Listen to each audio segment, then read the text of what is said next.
I'm Allison with Cowboys and Indians, and we are here today in Tennessee with Maddie and Tae to talk about their brand new album, Love and Light, and also the 10th anniversary of their first album, Start Here. But first, we're going to go fishing. So welcome to C&I Sessions.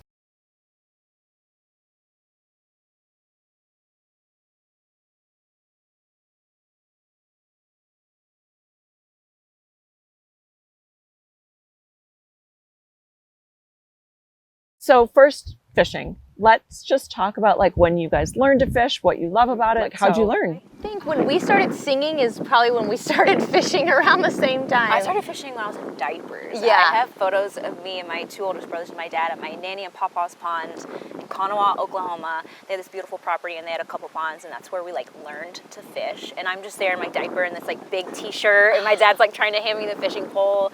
But that's honestly, when I think of fishing, I think of my dad. That's just what we did growing up together, and we still go fishing together. We've participated in tournaments, and it's like, it's so much fun, and I just think it fosters such like a still and peaceful environment to like bond with people that you love. Yeah. You know, when you enter competitions, like which one's better, for fun or fishing in a competition? It depends who you ask, because she's very competitive with fishing. So if we have a chance to beat boys at fishing, we're in. We're there. The thing is, with the tournaments that we have done, I have caught like the biggest fish, but I haven't caught the most fish. So we still beat Carrie's husband, though. We did, Mike yes. Fisher, and when we went on tour with her, he was like, you know, I'm still mad about that. Not really, he's the sweetest man ever. But he was like, that's when I was like, oh, dang, these girls actually We're just know. pissing boys off one fish at a time. Literally, that's with one song and one fish at a time. That's our goal.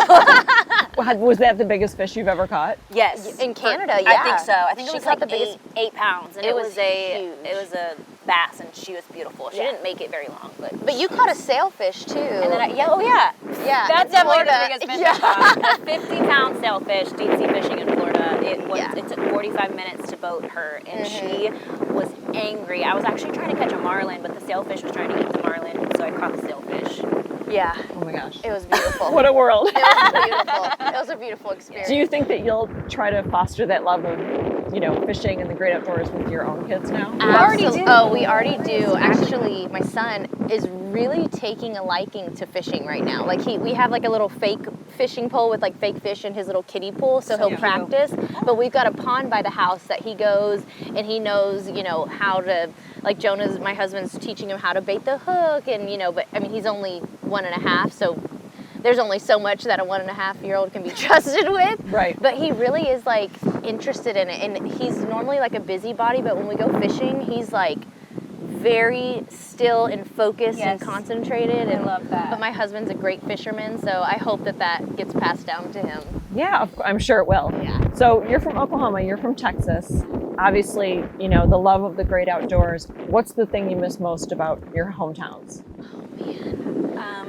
Mine doesn't have to do with outdoors unless it's a restaurant that's outdoors, but I love the food where I'm from in Houston. It is like this beautiful, diverse melting pot of different cultures, and so I grew up with like the best of the best food, with just all different cuisines. So I would say I miss the food, but also the big Texas sky is like no other. Like when I go to Texas, we were recently in the hill country actually, and you just feel like this tiny, and I love feeling that small. Like I love feeling like this tiny little insignificant thing in the world, because it really just makes you zoom out, and it like kind of corrects that perspective. Because sometimes I feel like just with our job and just being on the go all the time, like it just sometimes feels a little like stressful and heavy, and that just like really snaps me out of that so quickly, just seeing how big and beautiful that sky is. That's so wonderful. What about Oklahoma? Oklahoma. The thing that I probably miss the most about Oklahoma is my family. My parents and my brother and sister and nieces and nephew are there. Are they all still in Ada? They are in Durant. Okay. Durant, Oklahoma. And then my other brother is in Atlanta with his now fiance. Nice. But I do miss my family a lot. I think, you know, my parents actually live in this very quaint, quiet little area in Oklahoma that has no cell service. Oh, and it's amazing. Yeah. It really is. When I go home, I'm like, sorry guys, I'm checking out. And then we just sit on the front porch and just talk. And my parents have this little bonfire at the side, and our favorite thing is to sit around the bonfire and solve riddles. Love. Like the That's hardest very riddle you y'all. can think of. That's what the Dies like to do. That is so great. And, you know, I know you guys met through your vocal coach, right? So you're in Texas, you're in Oklahoma. You were basically, when you started making Start Here, you were basically teenagers. Oh, we were 15. Right. We were babies, yeah. And what I love about your story is that, yes, you made it when you were teenagers, but there was never, the album was so well received, and there was never like, they don't know anything. They're too young to make their mark in country music. You just did. I mean, the debut song obviously was young and sassy, you know, girl in a country song, but then all the follow-ups were so good. What was it like making that record, being so young? We definitely had something to prove, and sometimes I miss that energy. We still sometimes feel like we have to prove ourselves, but then we're like, oh, we're too tired to be doing that. We're just going to make great music and hope for the best. But, you know, just that energy and that fire and that hunger, you know, that we had, it's still in our spirit to this day, even though 10 years has gone by. But I think the magic about that first album was we didn't know we were making an album. Now, you know, fourth album in, we know what we're doing. There's intent, you know, we're like, we need this for the album, or like this, you know, it's a lot more just like methodical, maybe not calculated, because that's not really us, but just more methodical. But the first album, we just like didn't know that we were writing an album. We didn't know if our songs were ever going to be heard. We didn't know that we were ever going to get to be artists. We were just chasing the dream and just seeing how far it was going to take us. And now we wake up 10 years later and we're still doing it, and together. And it's just like we are living the absolute dream. Like, there's definitely sacrifices and challenges and adversity that we've been through the past 10 years, but like getting to do it together, I think that's the ticket. Like, the hack to life is work with your best friend and do something y'all love, because it will not feel like work, you know, 50% of the time. Love it. Love it. So, happy anniversary, by the way, on the 10th anniversary of Start Here. But then, so now fast forward, you just released this amazing album that's more reflective of your lives now, right? Wouldn't you say? Absolutely. Oh, definitely. And you wrote, I think, all but one song. Yes. Was that important? Like, why was that important to you? Is it, I know it's been important for a while, but this time around, was it, you didn't reach out to more outside writers? Well, we do. We love listening to outside songs. We love, like, our writing community is literally what like keeps us sane and what keeps us going. But and inspired. I mean, we just have too much to say, to be honest. That's the problem. And we are like, we're changing too many diapers. At the end of like a week of changing diapers, we need to get in a writing room and just like get all of our creativity out. Yeah, absolutely. And we just, this season of life is so crazy and chaotic. There's just a lot to write about, and we're thankful, because there's a song on Love and Light called Chasing Babies and Raising Dreams, and that is the perfect snapshot of our lives right now. We are raising tiny little humans, and we're trying to do the best that we can, but also raising a dream that we've been raising together for 15 years, and it's like both deserve all of our love, and how do you choose? It's impossible. Yeah. And the lyrics in that one are so clever, and I know that was important to you, and also important to John Mayer. So what? Oh my gosh, I literally cried.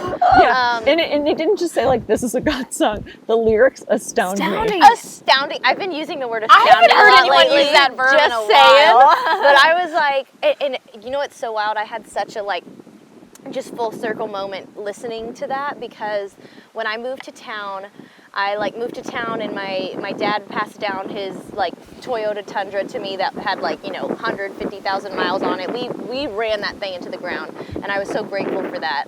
And in that Tundra, I had like 6 CDs in the, you know, when you used to have CDs in your car. Yeah. Ugh, so sad. Anyways, but I had literally like John Mayer's first, second, third record were the first 3, and then I think it was like Leanne Womack.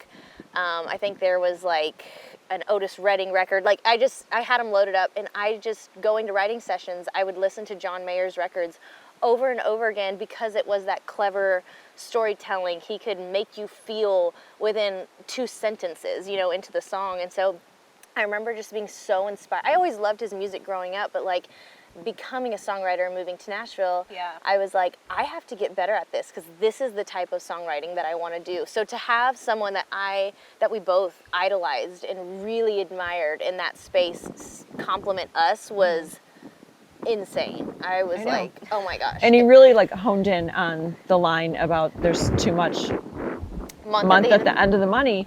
And I personally think that the art of telling a story and doing it cleverly is a lost art. Like there are, you know, a lot of both, but there's not a lot of songs that combine them both. But you guys are good at it, and I'm so glad he recognized it. I know that phrase. I've heard It's that. a well-known phrase. It's like a Southern phrase. Where Yeah. it's like too much month at the end of the money. I used to say that all the time, and now it's funny to like put it into a song. And I think our goal with that song, one, we kind of wrote it for ourselves. Like most of the time, I hate to be like this, but like we write songs for us.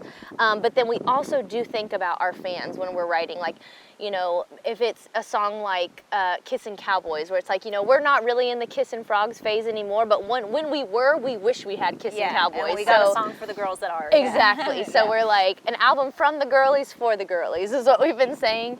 But it is funny because like my husband's favorite song is Drunk Girls in Bathrooms. And that is like a chick anthem. And he's like, I love it because as a man, I know what the heck's going on now, you know? So I love that song because if I go through my cell phone contacts, it's like Kate from the Hutton bathroom after party. Yes. I mean, It's real. It's like, so I don't know real. anyone's last names, but it's like, you're so good. You're Your gonna shoes win are the custody great. battle. Yeah.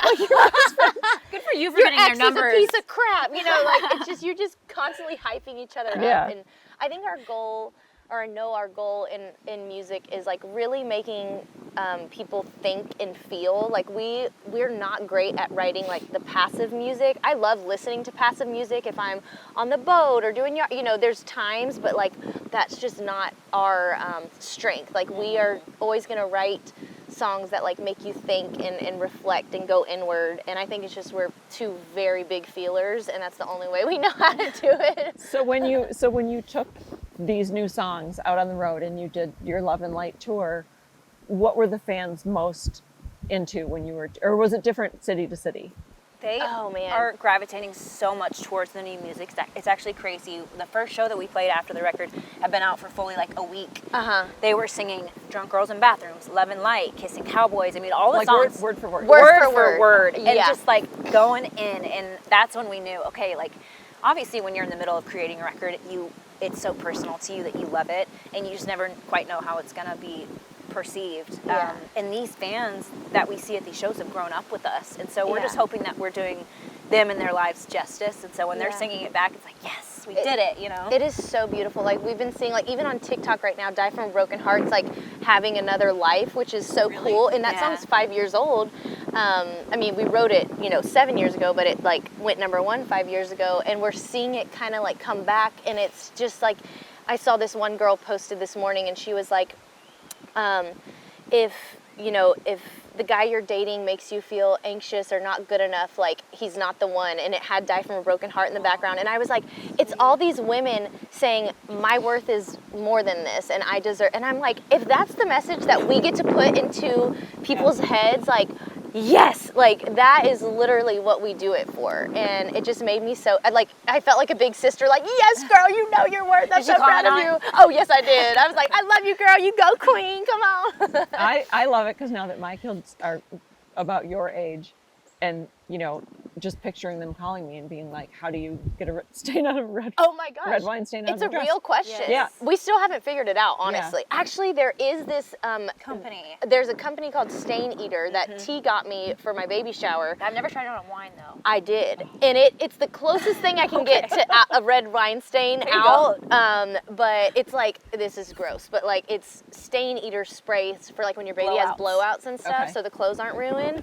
And it works for blowouts. And I was like, surely this will. I like spilt a little red wine on like a T-shirt, and I sprayed it, and I was like, I'll be damned, this actually works on red wine stains. That have to get it. works. I'll have to Yeah. Now you gotta have a baby that has a blowout, and then, And then get rid of your stain. just get the Stain Eater stuff. It's good for everybody. But when you think about songs kind of having like a second life, I am shocked. I was trying to explain to somebody like why I was going to interview you and also fish with you, and I'm like, shut up and fish, and they're like, yeah, I don't know that song. I'm like, it was a single. It was 10 years ago. And then we go on TikTok, and there is a full dance. Oh yeah, A line dance to Shut Up and a Fish. line dance. And there's a trend. There's like a girl that says like hot girls listen to this song back in the day, and I was like, That is such a compliment. Hopefully we're like included in that I because we think made it. I saw one was like y'all had Megan Maroney and we had Maddie and Tae. Yes, exactly. And Megan, I love her too. Oh, but but like she's like the current. Yeah. she's the current. Yeah. Yeah. But like it's cool to have people that still show up 10 years Exactly. later. Like what a And blessing. I'm sure they'll still be here 10 years from Oh now. my Oh, gosh. I would love that. I know. That would be amazing. You guys just got to keep doing it and keep doing it. Absolutely. And then you're literally raising your babies together, which Oh. is so great. It's so. I know we were It's talking. wild. We're gonna be like in our 80s with our oxygen tanks at the Grand Ole Opry, just still doing it. I don't know. It's gonna take a lot to get us to not do this. Well, that is great news for everyone.